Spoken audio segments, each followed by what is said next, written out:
책. 오늘은 말콤 글래드웰의 그 유명한 블링크 소개해드리겠습니다. 21세기 북스에서 나온 책이고 2005년에 출판된 책입니다. 이 책은 말콤 글래드웰이라는 저자가 썼는데 워낙 유명해서 아시잖아요. 가장 유명한 저서가 워낙 유명한 책이 많지만 말콤 글래드웰이 쓴 아웃라이어란 책 많이들 읽어보셨을 거고, 이 책 나오기 전에 티핑 포인트란 책이 있었고 이 책이 나왔고, 그리고 아웃라이어란 책도 있고 다윗과 골리앗이란 책도 있고 그 개는 무엇을 보았나란 책도 있고 여러 가지 책들 많은데 제가 대부분 다 읽어봤어요. 그래서 말콤 글래드웰이라는 저자를 저는 되게 좋아하는 편이고, 이 책은 말콤 글래드웰의 책 중에서도 단연 직관이 돋보이는 책입니다. 책이 주제를 의미하는 것처럼. 그래서 이 책을 소개시켜 드려보겠습니다.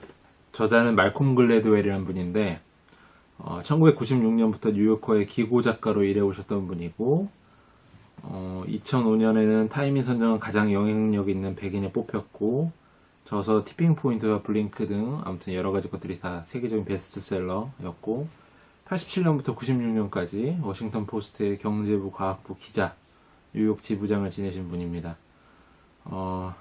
이 책은 좋은 책임을 또 알 수 있는 게, 이 책을 영문으로 쓰여졌을 텐데 이 책을 옮기신 분도 있고 감수하신 연세대 심리학과 교수님 황상민 교수님도 있으시고, 요즘 좀 한참 얼마 전까지만 해도 이제 책을 엄청 많이 출판하시면서 이제 자기계발계 스타로 떠오르셨던 공병호란 분, 요즘에는 책을 좀 안 보이고 있는데 어찌됐든 다작을 많이 하셨던 공병호란 경제 박사님께서 해제를 또 하셨어요.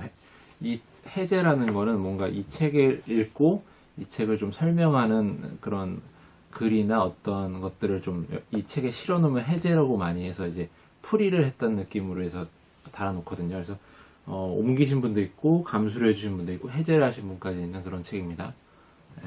이 책의 주제를 말씀드리고 싶은데 이렇게 말해볼 수 있을 것 같아요. 더 나은 의사결정을 위한 순간 판단의 중요성, 그걸 언급해주는 책이라고 말씀드릴 수가 있겠습니다. 이제 그 세 가지 책에서 읽어볼 만한 리딩 포인트를 제가 말씀드릴 텐데요. 리더스 포인트. 첫 번째는 순간 판단이 의사결정에 미치는 영향입니다. 그래서 이 말콤 글래드웰의 책들은 대부분 보시면 아시겠지만 모든 책들이 이제 대부분 이런 책들이 좀 읽기가 좀 한국인의 그 빠른 급한 성격에는 좀 맞는데, 두 갈식으로 먼저 주제를 던지고 쭉 사례들을 언급하면서 얘기해주는 책들이 많은데, 이 책은 이슈를 확 던져요. 이런 것들에 대해서 너 생각해 봤니라고 하고 많은 숱한 사례들을 계속해서 나열합니다. 그래서 그 사례들을 통해서 더 쉽게 독자가 읽을 수 있게끔 글을 펼쳐나가요. 그래서 이 책의 이제 마무리될 쯤에 이제서 완전한 주장이 나오고, 그 주장이 나오기 이전에 이미 독자들은 그 많은 말콤 글래드웰이 찾아낸 사례들을 통해 그걸 읽으면서 이 책의 주제가 어떻고 이 책이 바라고자 하는 바가 무엇이며 이게 내 생각을 어떻게 변화시켰는지까지에 대한 지점까지도 이룰 수 있게 만듭니다. 그게 이 책의 힘이고, 말콤 글래드웰이 쓰는 그 작법 내지는 그런 그 책의 방식의 특징인데, 이 책에도 많은 사례들이 나와요. 순간 판단, 순간 포착, 직관을 위한 많은 사례들이 나오는데 몇 가지 말씀드려보면, 첫 번째로는 저자가 이 책을 쓰게 된 계기가 나와요. 저자는 이제 이 책 여기 보면 사진이 나오는데 보이십니까? 머리 스타일이 말콤 글래드웰이 약간 아프로칸처럼 이렇게 머리를 이렇게 뽀글뽀글하게 크게 만들었죠. 그래서 저자 머리 스타일이 원래 이렇지는 않았대요. 그래서 머리를 좀 한번 길러봤는데 어느 날 길을 가다가 오해를 받았답니다. 경찰들이 잡아 끌어가지고 말콤 글래드웰의 외모랑 여러 가지 것들을 판단했을 때 말콤 글래드웰의 첫인상이 뭔가 범죄자의 느낌을 줬나 봐요. 그래갖고 범죄자인 걸로 인식을 해서 잡아갖고 한동안 신문을 받았다는데, 그걸 통해서 이 사람들이 첫인상으로 나를 어떻게 파악했고 그게 내 실제 모습과는 다르게 그들이 인식했고 그게 왜 그렇게 결정이 되었는가에 대한 거에 집중하면서 이 책 블링크라는 책이 나오게 된 계기가 되었습니다. 뭐 또 두 번째 말씀드려보면 책에 나온 사례들을 이제 얘기를 드려봅니다. 어떤 박물관에 고미술품이 이제 도착을 했는데 이 박물관은 항상 좀 유명하고 뉴스의 토픽감으로 실릴 만한 그런 미술품을 찾고 있었는데 마침 그에 부합한 미술품이 무슨 조각상이 도착을 했어요. 그래가지고 그 조각상을 보고서 아 이거는 정말 그 수천 년 된 조각상이 맞아 라고 생각을 해서 많은 분석과 기술적 의뢰를 했는데도 불구하고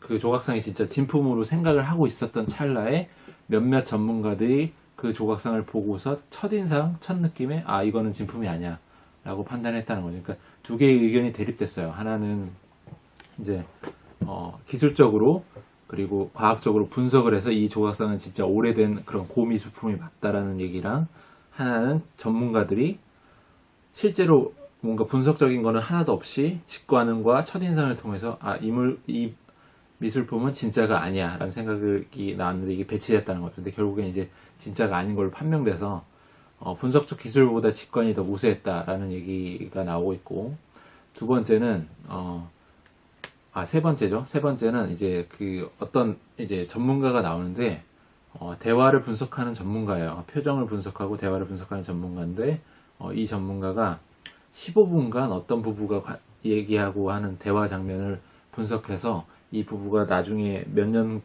20년, 30년 지났을 때까지도 오래오래 같이 잘 살 수 있는지, 이혼을 하지 않는지에 대한 판단까지도 내릴 수가 있다고 하더라고요. 그래서 그 분석이 제법 꽤 맞는 결과로 이미 증명이 되어서, 이를테면 15분 동안 판단한 것들이 나중에 20, 30년 후에 부부의 어떤 관계나 부부 지속 여부까지도 결정이 된다면 좀 놀랍지 않습니까?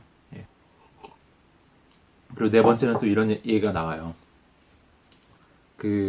테니스 이제 코치인데, 테니스에서 이제 서브를 이렇게 치지 않습니까? 서브를 치는데, 서브를 실수하면 폴트가 되잖아요. 근데 이제 두 번 실수해서 더블 폴트가 되면 점수가 넘어가면서 이제 공격이 바뀌게 되잖아요. 그래서 더블 폴트를 하게 되면 되게 안 좋은 건데, 그 더블 폴트라는 서브를 순식간에 하는 그 빠른 동작에서 휙 하는 동작에서 이 코치는 순간적으로 얘 더블 폴트다, 얘 실수했다라는 걸 파악할 수가 있었고 그 적중감이 굉장히 정확했대요. 그래서 도대체 내가 이걸 어떻게 알 수 있는지도 모르겠고 그렇지만 보면 바로 알 수 있었다라는 얘기를 계속 해주고 있는데 이건 역시 어떤 얘기로 볼 수가 있냐면 이 코치는 계속해서 테니스에 관한 분야에서 자기만의 본능과 경험을 활용해서 그 축적된 그런 어떤 특별한 전문성이 쌓였기 때문에 그 특별한 전문성을 바탕으로 한 본능에 의한 능력이라 볼 수 있다라고 얘기를 하고 있고 다섯 번째는 이제 어떠한 정부에서 이제 군사 영역에 있어서도 첨단 장비와 기술이 동원돼서 이걸 맹신하는 풍조가 있었대요. 그래서 이 첨단 기술과 그런 과학을 동원한 이런 군사 작전이 얼마나 위대한지를 좀 시뮬레이션 해보기 위해서 직접 어떤 팀을 만들어서 군사 작전과 그런 기술과 과학이 동원된 그런 군사 작전을 수행하는 팀 하나와 실제 유명한 장군을 데려와서 실제 전쟁을 수행했던 그 경험치가 있는 그런 사람들을 데려와서 본능에 의한 그리고 실제 군사 작전을 수행해봤던 사람들을 통해서 이렇게 군사 팀을 하나 만들고 서로 전쟁을 해서 시뮬레이션을 해본 거죠. 시뮬레이션 전쟁을 해봤는데 결과는 이쪽 본능을 활용한 실제 전쟁 수행을 했던 급박한 타이밍이 어떻게 의사결정을 했는지를 이미 몸소 체득하고 있던 이 팀이 완벽한 압승을 거뒀어요. 그래서 급박한 타이밍에서의 순간 판단의 위력을 알 수 있었던 사례다라고 볼 수 있겠고 또 이제 말씀드리고 싶은 게 여섯 번째 사례로 나오는 게 오케스트라 오디션에 대한 얘기가 나와요. 무슨 얘기냐면 그간의 오케스트라들은 특히나 유럽의 이런 유명한 오케스트라들은 어떤 악기를 연주함에 있어서 여자 연주자를 뽑는 길은 되게 적었어요. 그리고 특히나 악기들 중에 무겁고 힘이 많이 들어가고 호흡이 많이 들어가는 악기들은 당연히 남자가 해야 된다는 이런 선입관, 알게 모르게 남녀 차별주의가 무의식 중에 저변에 깔려 있어서 여성을 뽑는 경우가 거의 없었는데 어느 순간부터 장막을 쳐서 아예 그 지원자가 어떻게 생겼는지 여성인지 남성인지 동양인인지 서양인인지를 볼 수 없게 만들고 순수하게 그 사람이 연주하는 그 플레이만 듣고서 결정을 하게 되는데 그렇게 되면 이후부터 여성 연주자들의 비율이 굉장히 늘어났다는 거죠. 그래서 이 사례는 어떠한 그런 남녀 차별주의와 같은 그런 판단을 잘할 수 있게 하는 데에 대한 안 좋은 요소, 그런 안 좋은 순간 판단을 흐리는 환경들을 제거해야만 된다라는 사례를 볼 수 있고, 마지막으로 또 7번째로 말씀드리고 싶은 게 브롱크스라는 지역의 한밤중에 어떤 경찰관 4명이 있었는데 이 4명이 한 일반인을 오해해서 한 일반 흑인이었나로 나오는데 흑인을 오해해서 무려 41발 정도의 오인 사격을 해가지고 살인하는 사건이 일어나요. 그래서 이건 또한 그 앞서 말씀드린 거 이제 본능이나 직관이 얼마나 위대하고 그걸 통해서 판단한 게 적중률이 좋았고 더 나은 의사결정이었다는 얘기가 나오는데 이 사례는 조금 반대되게 본능에 의한 판단의 위험성에 대해서 얘기를 해주고 있는 거죠. 근데 여기서 또 언급해 줄 수 있는 거는 이러한 본능이 옳지 못한 본능이었다는 거예요. 무슨 말이냐면 대부분의 경찰은 훈련받은 경찰들은 어떠한 그런 의심되는 사건 사고에 있어서 나름의 매뉴얼이 있는데도 불구하고 그 매뉴얼을 숙지하지 않는 상태에서 이 5인 사고를 냈던 40발의 5인 사고를 냈던 4명의 경찰들은 경찰관이 된 지 얼마 안 된 그런 사람들이었고 축적된 경험이 없었던 사람들이었기 때문에 이들이 사용한 본능은 순전히 그런 선입관에 의한 본능이었어요. 아, 저 사람은 이렇게 야심한 시각에 우리 같은 경찰을 보고도 도망가지 않고 뭔가 범죄를 저지를 것 같은 인상을 주고 좀 그 겁을 주었을 때 멈칫멈칫하면서 뭔가를 꺼내려고 했던 게 총이었던 것 같다라는 그런 불완전한 잘못된 본능을 통해서 이 책에서는 그러한 본능이 어떤 각인되면 그 순간 사고가 정지되고 급박한 순간에는 거의 자폐증과 같은 수준의 의사결정 과정을 보인다고 충분히 사례를 통해 얘기를 해주고 있거든요. 그래서 이런 것들을 또 경계해야 된다는 얘기로 그 순간 판단의 장점과 단점이 될 수 있는 부분을 양쪽의 양가적인 측면을 모두 얘기를 해주면서 더 나은 의사결정을 해야 된다는 쪽에 힘을 실어주고 있습니다. 그리고 두 번째로 말씀드리고 싶은 거는 왜 우리는 순간 판단이 중요해졌나라는 얘기를 해주고 있어요. 순간 판단은 이제 우리가 중요해진 이유는 우리한테 주어지는 정보가 너무 많아요. 책들도 너무 많이 쏟아지고 뉴스도 너무 많이 쏟아지고 게다가 전 지구적으로 그리고 정보화 시대가 되면서 기하급수적으로 수많은 정보가 쏟아지는데 이런 정보 과잉으로 인해서 폐해들이 너무 많아요. 사실 휩쓸려 가는 거죠.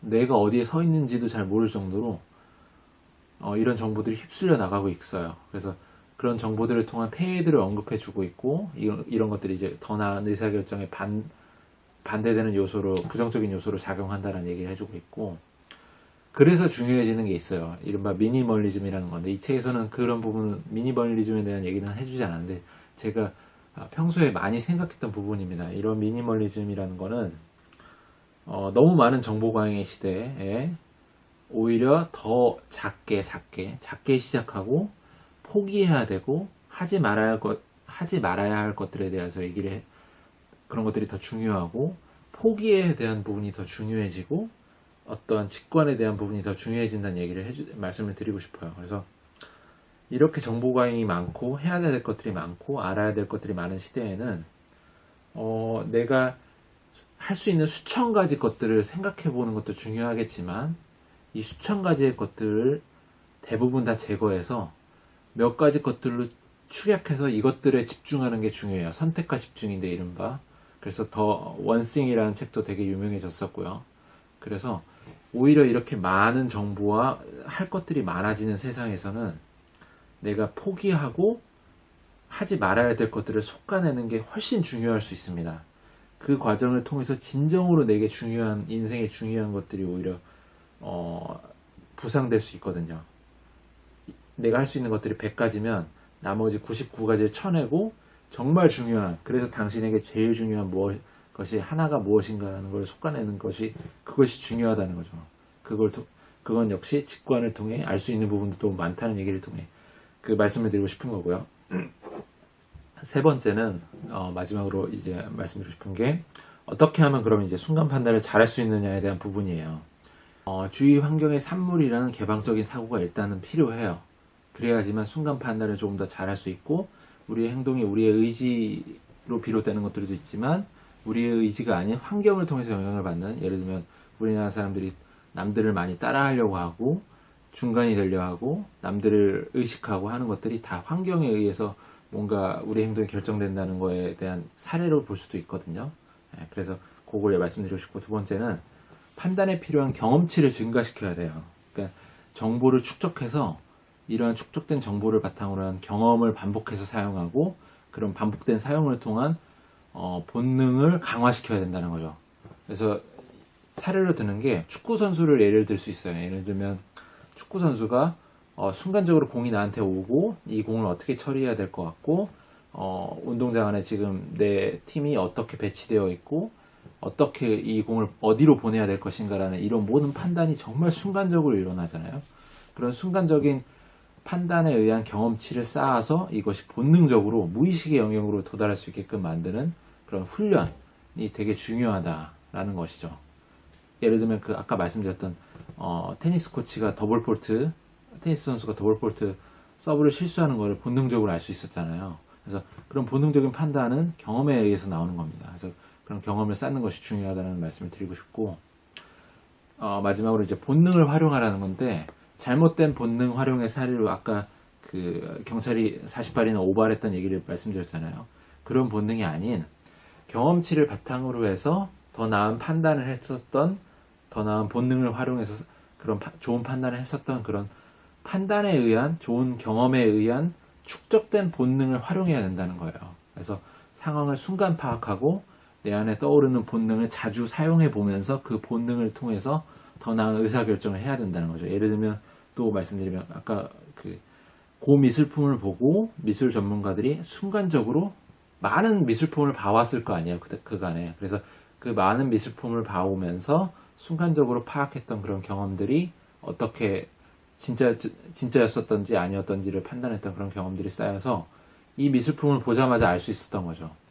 예를 들면 인사 담당관들도 많은 경험치가 쌓이잖아요. 본능을 통해 혹은 어떤 축적된 정보를 통해서 많은 경험치가 쌓인 사람들은 첫 마디만 들어보면 그 구직자가 어떠한 상태이고 이 사람을 뽑아야 될지가 결정이 좀 마음이 선대요. 마찬가지로 그 오케스트라 단원을 뽑는 그런 전문가들도, 음악 전문가들도 한 마디의 소절만 연주해보고 한 음만 들어봐도 알 수 있는 경우가 많다 하더라고요. 그래서 이런 것들을 통해서 우리가 의사결정을 하는데 좀 더 나은 결과를 낼 수 있다는 걸 말씀드리고 싶습니다. 예, 마지막으로 이 책을 추천드리고 싶은 이유를 말씀드려보면, 더 나은 의사결정을 하고 싶은 당신을 위한, 그리고 결정장애에 빠진 당신을 위한 책이다 라고 말씀드리고 싶어요. 그래서 이 책을 한번 꼭 읽어보세요. 진짜 재밌고 술술 읽히고, 이 책에 소개된 많은 사례들을 읽다 보면 저자가 의미하는 바를 명확하게 머릿속에 떠오르실 겁니다. 그래서 이 책은 정말 좋은 책입니다. 한번 읽어보십시오.